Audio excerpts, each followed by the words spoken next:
la caméra est pour lui une source d'enseignement. On peut être d'accord, on peut ne pas être d'accord sur le procédé, c'est-à-dire non pas sur le procédé, mais disons sur le contenu, mais la contradiction qui existe entre faire voir des images, les interpréter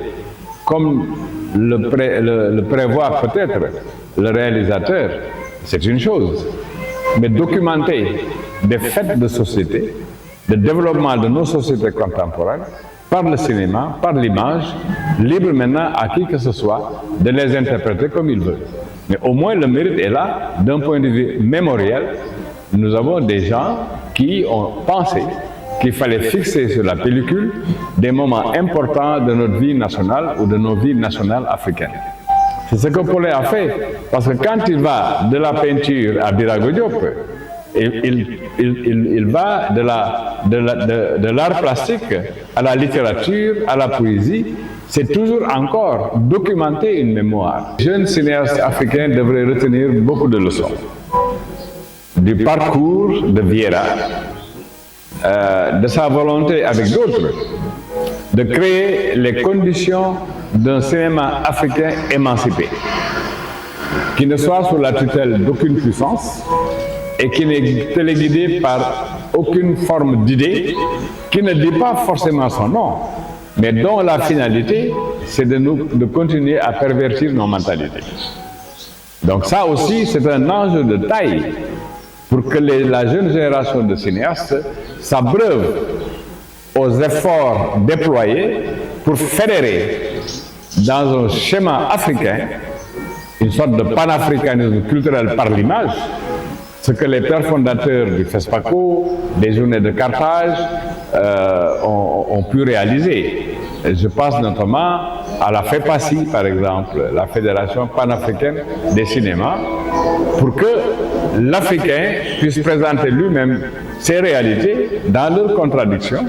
et en même temps suggère des pistes de réflexion qui peuvent conduire à des solutions face à des impasses. Ça, c'est une des leçons que la génération d'aujourd'hui devrait retenir, fortifier l'existant, contribuer à faire du FESPACO, par exemple, qui est aujourd'hui le creuset,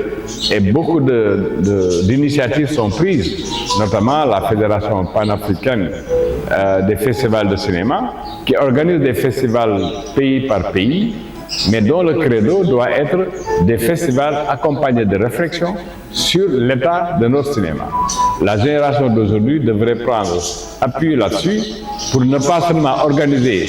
ou bien participer à des festivals au cours desquels on donne des prix, mais quelle est la signification de ces prix pour des publics africains. Même si nous sommes dans un monde globalisé, dans lequel on peut retrouver les mêmes histoires partout, mais notre spécificité, c'est l'interprétation que nous faisons de ce monde. Nous n'avons pas forcément la même interprétation du monde d'aujourd'hui, de ces contradictions, là aussi j'utilise à dessein le terme de contradiction, de ces velléités de niveler les consciences et de nous faire admettre un monde dans lequel nous ne retrouvons pas nos racines culturelles, nous ne retrouvons pas notre être là au monde, et qui peut nous permettre de dire en toute souveraineté, nous vous racontons nos histoires parce que nous avons envie de les partager, parce que peut-être que dans ces histoires, vous allez vous retrouver pour qu'on trouve ensemble des solutions. Le cinéma, évidemment, participe de cela, et sans être maintenant sous le rouleau compresseur des grands manias qui nous téléguident en nous imposant de faire des images qui ne correspondent pas à nos réalités.